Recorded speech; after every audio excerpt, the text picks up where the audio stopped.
अस्सलाम वालेकुम। अब हम नेक्स्ट ब्रांच पढ़ते हैं और वो है न्यूक्लियर केमिस्ट्री। न्यूक्लियर केमिस्ट्री क्या होती है? सबसे पहले हम इसकी डेफिनेशन को समझ लेते हैं कि न्यूक्लियर केमिस्ट्री की डेफिनेशन जो है वो हमें क्या कहती है। उसके बाद जो है हम इसकी डेफिनेशन को लिखेंगे, उसके मेन पॉइंट्स हाईलाइट करेंगे और इसके कॉन्सेप्ट को समझने की कोशिश करेंगे। न्यूक्लियर केमिस्ट्री जो है उसकी डेफिनेशन कुछ यूँ है कि nuclear chemistry concern with the study of nucleus, changes occurring in the nucleus, properties of the particle present in the nucleus, and the emission or absorption of radiation from the nucleus। अब इसकी definition को लिख लेते हैं, अब समझते हैं कि कह क्या रहे हैं, ठीक है ना। अब सबसे पहले इसके मेन पॉइंट्स को हाईलाइट करते हैं कि nuclear chemistry concern with the study of nucleus, changes occurring in the nucleus. अब न्यूक्लियस क्या होता है, पहला पॉइंट तो ये न्यूक्लियस क्या है, properties of the particles present in the nucleus, कि उनकी प्रॉपर्टीज बताएं जो पार्टिकल्स प्रेजेंट है न्यूक्लियस के अंदर। एंड द इमिशन और एब्सॉर्प्शन, कि जो चीज़ खारिज हो रही है या जो चीज़ जज़ब हो रही है, किसके अंदर क्या जज़ब और खारिज हो रही हैं, रेडिएशंस। रेडिएशंस कौन से रेडिएशंस और किससे, न्यूक्लियस से। बहुत सवाल खड़े हुए हैं इस डेफिनेशन को पढ़ने से, तो इन क्वेश्चंस के आंसर हम देते हैं कि आखिर ये डेफिनेशन हमसे क्या कहना चाह रही है और इस डेफिनेशन को समझने की कोशिश करते हैं हम, ठीक है ना। अब न्यूक्लियर केमिस्ट्री में हमने कहा कि हम न्यूक्लियस को स्टडी करते हैं। सबसे पहले मैं आपके सामने न्यूक्लियस बना लेती हूँ कि हमने न्यूक्लियस को पहले भी स्टडी किया है। एटम का जब मैंने आपको बताया था कि एटम क्या है, उसका मैंने आपको बहुत ही बेसिक कंसेप्ट दिया था, बहुत ज़्यादा बेसिक, ठीक है ना, क्योंकि वो अभी आपके फर्स्ट चैप्टर में नहीं है। एटम का जस्ट कैटाइन एनाइन का जिक्र है, बाकी एटम का कोई टॉपिक नहीं है। तो ये समझे हमारे पास न्यूक्लियस है, मैं एक एटम बना रही हूँ, ठीक है। जो इसका बिल्कुल दरमियान वाला पोर्शन है ना, ये मेरे पास क्या है, न्यूक्लियस है, ठीक है ना। ये न्यूक्लियस है मेरे पास। न्यूक्लियस के अंदर मैंने बोला था बच्चे आपको कि दो पार्टिकल्स होते हैं, ठीक है। एक को हम बोलते हैं प्रोटॉन और दूसरे को हम बोलते हैं न्यूट्रॉन, सही। अब जो इसका आउटर शेल है ना, इसमें हमारे पास कोई चीज़ ऐसे रिवॉल्व कर रही होती है, जिसको हमने क्या बोला था, इलेक्ट्रॉन बोला था, कि इसके आउटर शेल में ना इलेक्ट्रॉन्स जो हैं वो रिवॉल्व कर रहे होते हैं, ठीक है। जबकि इसके सेंटर में हमारे पास जो हमने कहा था कि न्यूक्लियस होता है, उसमें हमारे पास क्या मौजूद होते हैं, प्रोटॉन और न्यूट्रॉन, और इलेक्ट्रॉन जो है ये ऐसे गोल गोल जो है समझ लें कि रिवॉल्व ही कर रहे हैं, ठीक है, गर्दिश कर रहे हैं गोल गोल। अब हम कहते हैं कि हम स्टडी करते हैं, स्टडी ऑफ न्यूक्लियस, कि न्यूक्लियस को स्टडी करते हैं कि न्यूक्लियस क्या है और इसमें क्या क्या चीज़ मौजूद है, और इस न्यूक्लियस के अंदर क्या चेंजेस हो रही हैं, इस न्यूक्लियस के अंदर क्या तब्दीलियाँ होती हैं, ठीक है, इसको स्टडी करते हैं। Properties of the particle present in the nucleus, कि न्यूक्लियस के अंदर जो पार्टिकल्स प्रेजेंट हैं, ठीक है, न्यूक्लियस के अंदर क्या पार्टिकल प्रेजेंट है, यहाँ मैं दोनों को हाईलाइट करती हूँ। जो मेरे पास नंबर 1 पार्टिकल है वो है प्रोटॉन, ठीक है, प्रोटॉन प्रेजेंट है, और जो दूसरा पार्टिकल है वो मेरे पास क्या है, न्यूट्रॉन, ठीक है। अब न्यूट्रॉन पे कौन सा चार्ज होता है, न्यूट्रॉन पे कोई चार्ज भी नहीं होता, यानी ज़ीरो। प्रोटॉन पे कौन सा चार्ज होता है, प्रोटॉन पे पॉजिटिव चार्ज होता है। तो जो पार्टिकल्स न्यूक्लियस के अंदर मौजूद है, ठीक है, उनकी प्रॉपर्टीज़ बताओ, उनकी खसूसियात बताओ, ठीक है। अब प्रोटॉन मेरे पास, इसका मास क्या है, वज़न भी कोई ना कोई है, ऑब्वियसली थोड़ा सा है, छोटा है, लेकिन वैल्यू कोई ना कोई तो होगी। न्यूट्रॉन का कितना मास है ये भी बताओ। अब हमें पता है, ये सॉरी आपको तो नहीं पता, कि न्यूट्रॉन जो है ना वो हैवी होता है, प्रोटॉन से बहुत थोड़ा सा फ़र्क है। अब ये नहीं है कि बहुत ज़्यादा, जैसे मैं कह दूं कि ये इतना और ये बहुत ज़्यादा, न्यूट्रॉन ज़्यादा है और प्रोटॉन जो है इससे बहुत कम, ऐसा नहीं है, बल्कि थोड़ा सा डिफरेंस है, बहुत ही माइन्यूट सा डिफरेंस है, कि न्यूट्रॉन जो है वो थोड़ा हैवी हो जाता है प्रोटॉन से, ठीक है।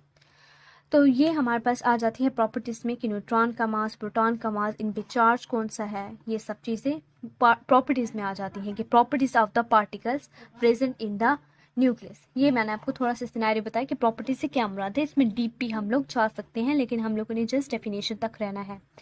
एंड द इमिशन इमिशन और absorption of radiation from the nucleus, कि न्यूक्लियस से निकलने वाली रेडिएशंस, ठीक है, जो निकल रही हैं या तो एब्जॉर्ब हो रही हैं, वो किस तरह हो रही हैं और क्यों हो रही हैं, ठीक है ना। तो ये कॉन्सेप्ट भी हम लोग न्यूक्लियर केमिस्ट्री में पढ़ते हैं। सबसे पहले मैं आपको रेडियोएक्टिविटी का थोड़ा कॉन्सेप्ट बता दूं, ठीक है। रेडियोएक्टिविटी में आपको क्यों पढ़ा रही हूँ अभी आपको समझ आ जाएगी। रेडियोएक्टिविटी का वर्ड आप पहली मर्तबा सुन रहे होंगे ऑब्वियसली, क्योंकि इससे पहले आपने नहीं सुना होगा। रेडिएक्टिविटी क्या होती है हमारे पास बच्चे?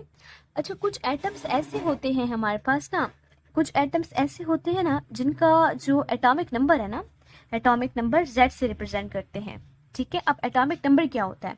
एटॉमिक नंबर बच्चे असल में मैं आपको थोड़ा सा कंसेप्ट दे देती हूँ, क्योंकि एटॉमिक नंबर का आगे टॉपिक आ रहा है, लेकिन फिर अब मैंने जिक्र तो कर दिया है तो अब बताना भी तो पड़ेगा ना कि एटॉमिक नंबर होता क्या है, वरना आप लोग स्टक होके बैठ जाएंगे। अब एटॉमिक नंबर हमारे पास होता है कि जो न्यूक्लियस है ना, न्यूक्लियस के अंदर जितने भी प्रोटॉन्स होते हैं ना, ये मैंने न्यूक्लियस बना दिया है। अब ये नहीं आप कहना कि शेल्स नहीं बनाए और ये गलत न्यूक्लियस बना दिए और ये वो, ऐसी कोई बात नहीं। मैंने आपके सामने एक जस्ट न्यूक्लियस बनाया कि न्यूक्लियस में जो नंबर ऑफ प्रोटॉन्स होते हैं ना, न्यूक्लियस में जो नंबर ऑफ प्रोटॉन्स, वो ही असल में किसी भी एटम का क्या होता है, एटॉमिक नंबर होता है। जेड भी कह सकते हो, जेड होता है या एटॉमिक नंबर होता है। जितने प्रोटॉन्स होंगे उतना ही उसका एटॉमिक नंबर होगा। सपोज करें 12 प्रोटॉन्स है तो एटॉमिक नंबर कितना, 12। सपोज करें 72 प्रोटॉन्स है तो एटॉमिक नंबर कितना, 72। तो ये एटॉमिक नंबर का कंसेप्ट है कि नंबर ऑफ प्रोटॉन्स प्रेजेंट। अब सारी डेफिनेशन लिखनी पड़ेगी, क्या बोल दूं मुँह से, चलो लिख लेती हूँ। Present in the nucleus of an atom, कि किसी भी एटम में हमारे पास कितने प्रोटॉन्स हैं उसके न्यूक्लियस के अंदर, वो क्या है, उसका एटॉमिक नंबर है।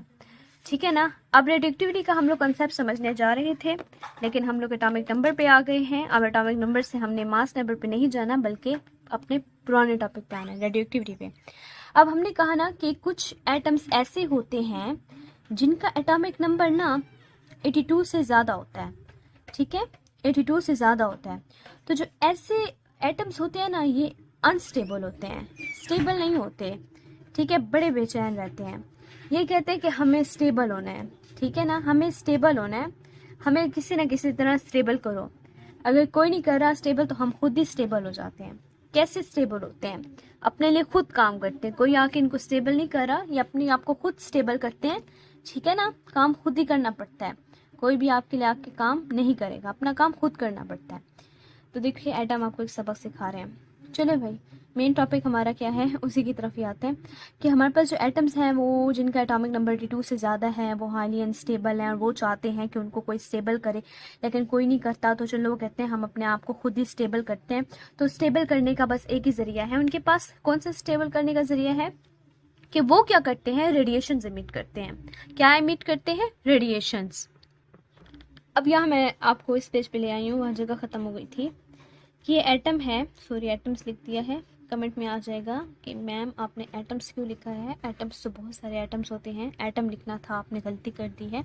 तो थोड़ा समझ ले, इंसान है, हर इंसान से कोई ना कोई गलती हो जाती है। ठीक है, तो एटम है, एटम जो है वो अनस्टेबल है।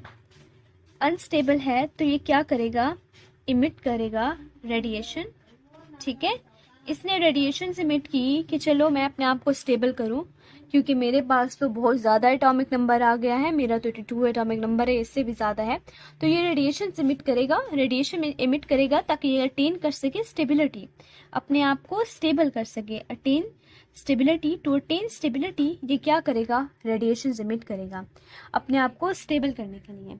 अब ये जो रेडिएशन इमिट करेगा ताकि ये अपने आप को स्टेबल कर सके, यही रेडिएशंस, ठीक है, अपने आप को मैंने कहा स्टेबल कर सके, यही रेडिएशंस इसकी काम आती है, हमारे काम आती है। कैसे हमारे काम आती है? इन्हीं रेडिएशंस के थ्रू क्या किया जा सकता है, रेडियोथेरेपी की जा सकती है। अब आप कहेंगे मैम ये रेडियोथेरेपी क्या होती है, हमने तो कभी नाम भी नहीं सुना। रेडियोथेरेपी हमारे पास क्या है कि एक ट्रीटमेंट किया जाता है, कैंसर का ट्रीटमेंट किया जाता है कि हमारे पास ना अनकंट्रोल्ड जब सेल डिवाइड होने लग जाते हैं, अनकंट्रोल्ड सेल डिवीजन होने लग जाती है। अनकंट्रोल्ड सेल डिवीजन से मुराद ये है कि हमारे पास जब सेल डिवीजन, सेल्स में है ना डिवीजन ना बहुत ज़्यादा होने लगती है ना, मतलब एक सेल है और फिर दूसरा, तीसरा, चौथा, पांचवा, इस तरह बहुत ज़्यादा सेल्स बनने लग जाते हैं। और ये सेल्स भी वही जो हम सारा कैंसर में पढ़ते हैं, बायोलॉजी की सारा ये कंसेप्ट है कि इनकी अनकंट्रोल सेल डिवीजन होती है। उनको कंट्रोल करने के लिए हम लोग क्या करते हैं, इन्हीं रेस का इस्तेमाल करते हैं ताकि इनकी डिवीजन इतनी ज़्यादा ना हो, जो कि सेल्स हमारे कोई फ़ायदे वाले तो होते नहीं, ऑब्वियसली ये वो सेल्स होते हैं जो ख़राब हो चुके होते हैं, उनकी डिवीजन बहुत ज़्यादा होती जा रही होती है और बाकी सेल्स को भी ये अफेक्ट कर रहे होते हैं। तो इन्हीं रेस के ज़रिए हम लोग क्या करते हैं, इनको कंट्रोल करते हैं कि तुम रुक जाओ, मतलब इनको रोकते हैं, इनकी सेल्स की जो ग्रोथ है उनको कंट्रोल करते हैं, ठीक है ना। तो बस इनको रोक दिया जाता है। तो बस हमने ये समझा कि इसको मेडिकल ट्रीटमेंट के लिए भी यूज़ किया जा सकता है, इन रेडिएशंस को मेडिकल ट्रीटमेंट के लिए यूज़ किया जा सकता है इनको, ठीक है ना। इन किसको, रेडिएशंस को यूज़ किया जा सकता है। जिनका एटॉमिक नंबर ज़्यादा होता है वो रेडिएशन इमिट करते हैं। क्यों करते हैं? ताकि स्टेबिलिटी गेन कर सके। और इन्हीं रेडिएशंस का यूज़ जो है वो मेडिकल ट्रीटमेंट पे है, किस में है, रेडियोथेरेपी में है, कैंसर ट्रीटमेंट में है, ठीक है ना। इस तरह ट्यूमर वगैरह के लिए भी इस्तेमाल किया जाता है इन रेडिएशंस को, ठीक है। काफ़ी ज़्यादा एनर्जेटिक रेडिएशंस होती हैं और पेनिट्रेट कर जाती हैं, ठीक है। तो अच्छे बच्चे, मुझे एक पॉइंट याद आया कि मैं आपको बार बार कह रही थी कि ये अपने आप को स्टेबल करते हैं। अब जैसे मैंने आपको बोला कि 82 से जिसका एटॉमिक नंबर ज़्यादा है तो वो अपने आप को स्टेबल करने के लिए ना रेडिएशन इमिट करेगा। तो ऑब्वियसली जब रेडिएशन इमिट करेगा ना तो अपना वो एटॉमिक नंबर जो है ना वो 82 से कम करने की कोशिश करेगा, ताकि वो क्या कर सके, वो स्टेबिलिटी गेन कर सके। तो बस हमने कहा कि हम न्यूक्लियर केमिस्ट्री में क्या पढ़ते हैं कि न्यूक्लियस के अंदर होने वाली तब्दीलियाँ, उसके अंदर जो पार्टिकल्स मौजूद हैं, इलेक्ट्रॉन, प्रोटॉन, न्यूट्रॉन, उनकी क्या प्रॉपर्टीज़ हैं, ठीक है, यानी न्यूक्लियस। और उसके अंदर जो न्यूक्लियस है, न्यूक्लियस के अंदर क्या मौजूद है, प्रोटॉन और न्यूट्रॉन, और इन्हीं प्रोटॉन न्यूट्रॉन की प्रॉपर्टीज़ क्या है, ठीक है। और बाकी इनके अंदर जो रेडिएशन की इमिशन हो रही है, ये रेडिएशन की एब्सॉर्प्शन हो रही है किसी प्रोसेस के थ्रू, हमने जो है न्यूक्लियस में रेडिएशन जो है फेंकी इसमें और इसको रेडिएशन एब्सॉर्ब करवाई, तो तब ये क्या बिहेवियर शो करेगा, या एटम जो है वो खुद रेडिएशन इमिट कर रहा है, यानी अल्फा इमिट कर रहा है या बीटा इमिट कर रहा है। आप कहेंगे अल्फा बीटा क्या है, तो बस समझे कोई शुआ है, ठीक है बच्चे, कोई शुआ है, रेडिएशंस हैं, ठीक है।